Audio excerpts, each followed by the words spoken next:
journalism in the advent of fake news and disinformation in my country. We need to work it out. We need to prove that we are the voice of the people. We are the media. We are the facilitators.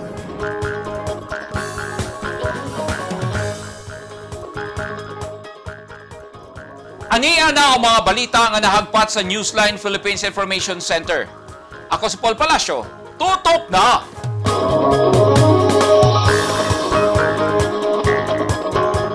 Sa mga headlines, Uniteam ng kampanya sa North Cotabato, magkontra pagkagobernador sa probinsya, parehong ipang-endorso. Tulo ka miyembro sa NPA, patay sa engkwentro, tali sundalo sa Davao de Oro.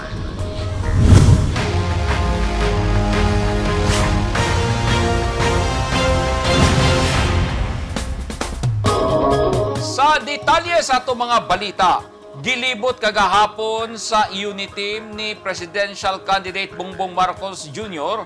o Vice President Candidate Mayor Sara Duterte Carpio ang pipila ka mga major cities o probinsya sa Region 12. Atong sayron pinagi sa report ni Regilan Iyama.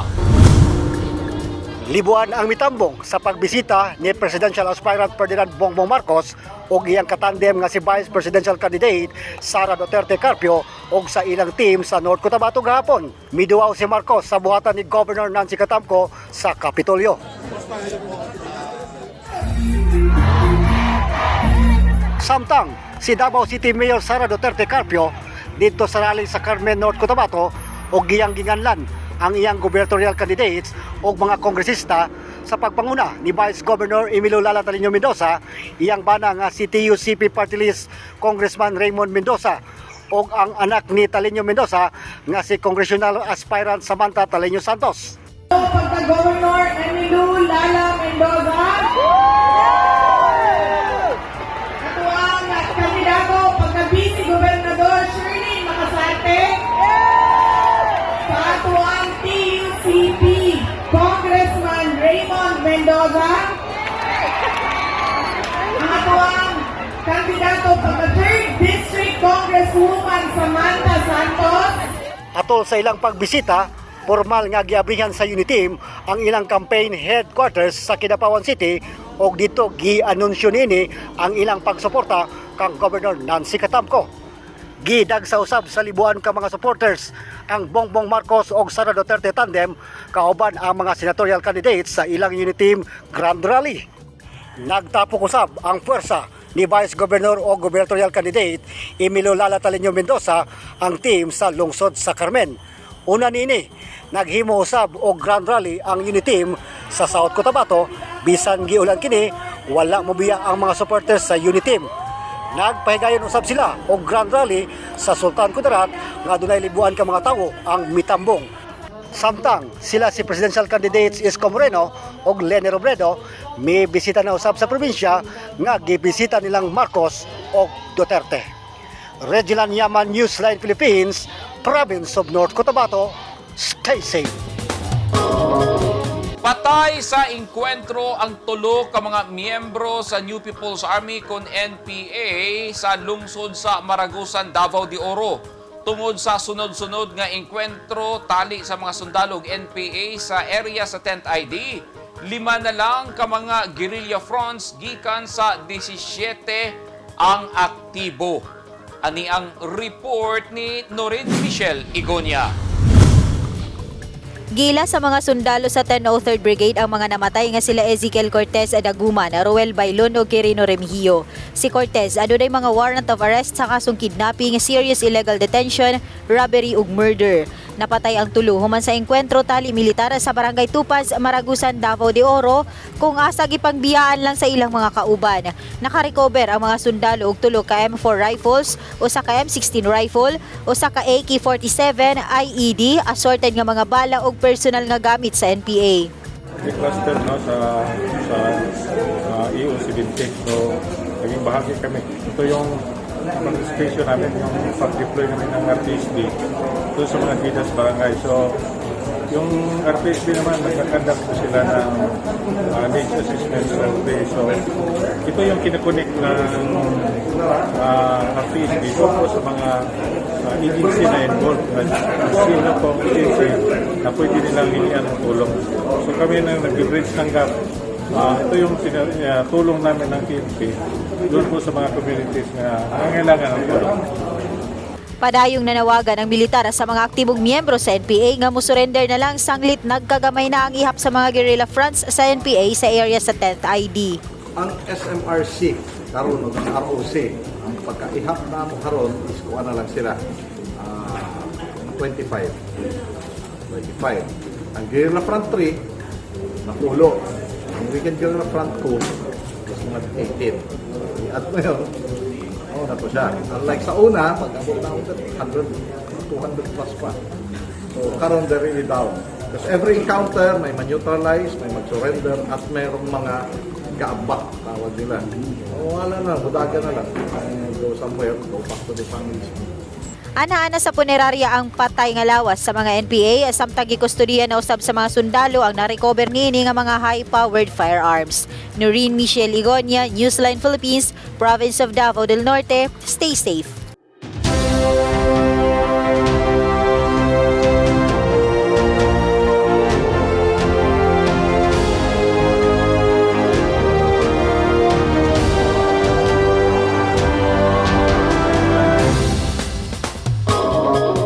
This portion is brought to you by Toyota. This portion is brought to you by Rizal Memorial Colleges. Gilaumang mas muuswag pa ang kinabuhi sa mga agrarian reform beneficiaries sa Alabel, Sarangani Province tungod sa mga proyektong gihatag sa gobyerno sa Etali o sa gobyerno sa Alabel. Ani ang report ni Eugene Hinutan. Mibisita sa Alabel, Sarangani Province sila Marco Clemente, ang Italian Ambassador to the Philippines, ug Bernie Cruz, ang Secretary sa Department of Agrarian Reform kagahapon sa hapon Marso 28. Una nilang giadto ang Barangay Dumulok kung diin gipahigayon ang ribbon cutting ceremony sa rehabilitation sa protection dike. Milahos ang grupo sa Barangay Kawas, diin gisugat sila ni Mayor Vic Paul Salarda.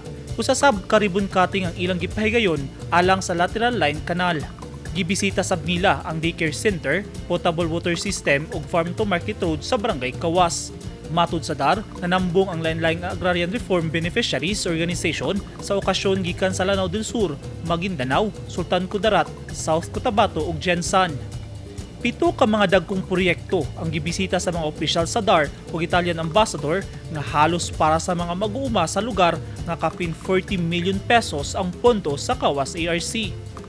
8 usab ka mga CIDS sub-projects sa Batodo ARC nga kapin 62 million pesos ang approved budget. Sumala sa mga benepisyaryo, nakahataw og kaayuhan sa ilang panginabuhian ang mga proyekto. Sa mensahe ni Ambassador Clemente, wala na sayang ang gibayad nga buwis sa mga Italian taxpayers. Sanglit, nakahataw og kaayuhan sa mga benepisyaryo ang mga proyekto di nahimo kining rason sa pag-uswag sa kalidad sa kinabuhi sa katawhan. Na-turn over no sub kini sa lokal nga gobyerno sa Alabel ang mga proyekto. Eugene Hinutan, Newsline Philippines. Stay safe. Gidawat sa lokal nga gobyerno sa Davao City ang bagong water filtration equipment gikan sa Israel Embassy to the Philippines. Ang water filtration equipment gitunol ni Israel Deputy Chief of Mission Ner Balzam ug Israel Honorary Consul in Mindanao Jorge Marquez nga gidawat mismo ni City Health Officer Dr. Ashley Lopez ug CHO Environment Sanitation Division Chief Cortez Lazaraga. Dakong tabang ang equipment sa paghatag og hinlo nga tubig mainom sa hilit ng mga barangay sa Davao. Ang pagtunol sa bagong equipment gihimo sa Davao City Hall kagahapon Marso 28, 2022. At tangi! Centenarian sa Dapitan City gihatagan og cash award sa gobyerno. Og 2 ka kilong plastic nga basura sa Davao de Oro, bayluan og 1 ka kilong bugas.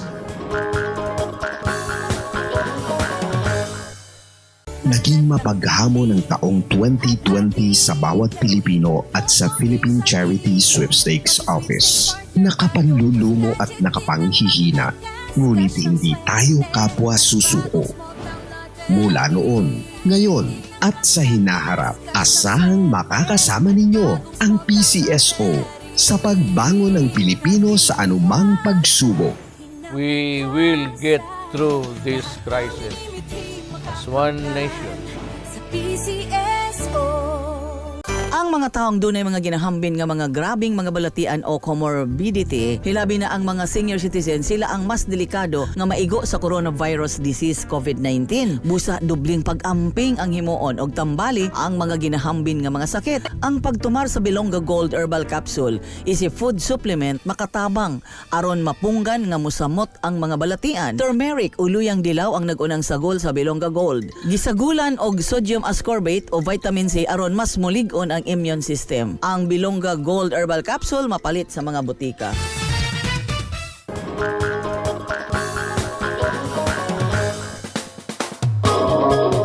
Gidawat sa usa ka lola ang iyang centenarian regalo. Human siya gipasidunggan sa lokal nga gobyerno sa Dapitan City. Ang centenarian nga si Lola Eliza Carion Hamoy, residente sa Barangay Santa Cruz sa siyudad sa Dapitan, kinsa nagsaulog sa iyang usa ka gatos ka tuig nga adlawng natawhan nitong Disyembre sa milabayng tuig. Nataw si Eliza ni adtong Disyembre 3, 1921. 100,000 pesos nga cash award ang iyang gidawat. Base sa Republic Act 10868 Centenarian Act of 2016, ang tanang mga Pilipino nga nakaabot sa edad nga 100 pataas nagpuyo man sa Pilipinas o gawa sa nasod, kinahanglan nga pasidunggan sa sulat pahalipay sa taas niini nga kinabuhi gikan sa presidente o pahalipayan sa centenarian gift nga 100,000 pesos isip cash award. Nagpasalamat ang anak ni Eliza sa ilang nadawat nga cash award alang sa ilang inahan. Ipaabot sab niini ang ilang dakong pasalamat kang President Rodrigo Duterte o sa lokal nga gobyerno sa Dapitan. Gipasigarbo sa lokal nga gobyerno sa Zamboanga City ang ilang bagong City Treasurer's Collection Office sulod sa ilang integrated terminal. Kaya ang opisina gipanindot nga halos kompleto sa pasilidad. Ani ang report ni Eugene Hinutan.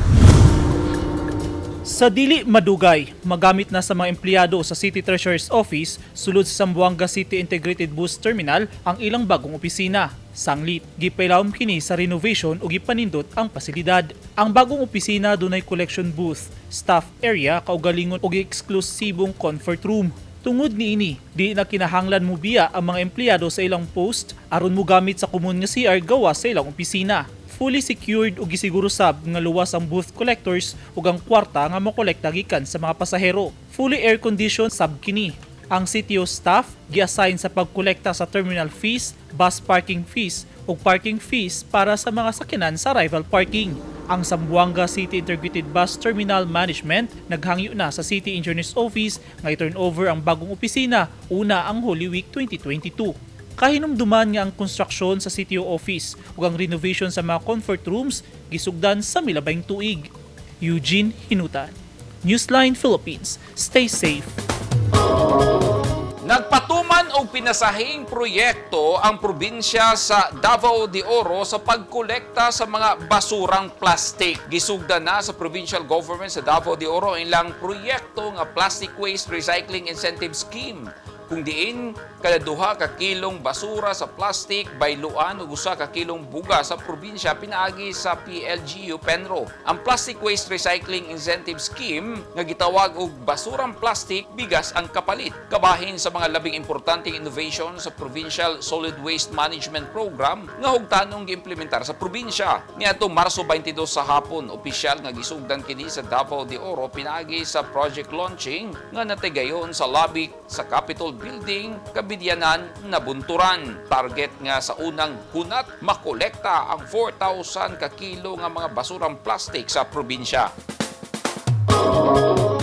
Gigamit sa opisina sa GSIS Tagum Branch ang ilang rooftop pinaagi sa pagtanom og mga klaseng gulay nga naa sa container, sako o likid og uban pa. Sa tinguha nga magamit ang mga bakanting lugar sa mga opisina. Usa ka containerized gardening ang gimuntar sa mga personahe sa City Agriculture Office kon Kagro o Government Service Insurance System kon GSIS Tagum Branch. Ang proyekto subay sa Urban Gardening Program sa Kagro Extension Division. Ang Kagro ang mihatag sa agricultural inputs ug technical assistance sama sa in-house training sa selected GSIS personnel sa seedling production and management, building hydroponic system, vermicast production ug organic concoctions making. Suportado sa lokal nga gobyerno sa Tagum ang inisyatibo alang sa urban gardening diin makaproduce kini og luwas nga pagkaon para sa consumption ug usa ka maayong pamaagi aron masiguro ang food security sa Tagum City.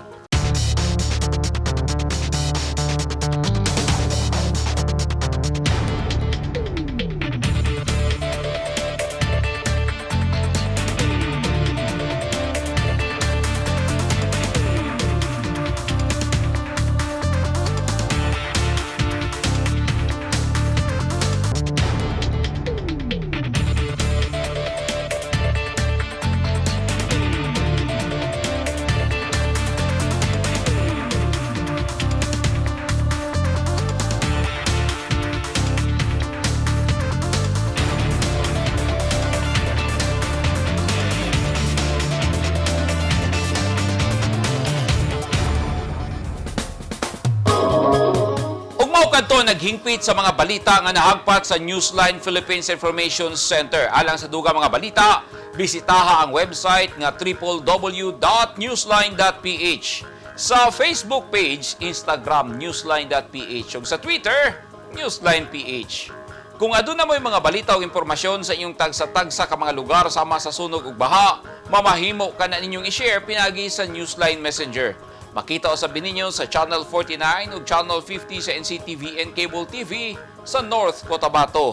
O mo-subscribe kita sa YouTube channel sa Newsline Philippines ug syempre sa app nga TikTok. Ako si Paul Palacio. Daghang salamat and stay safe!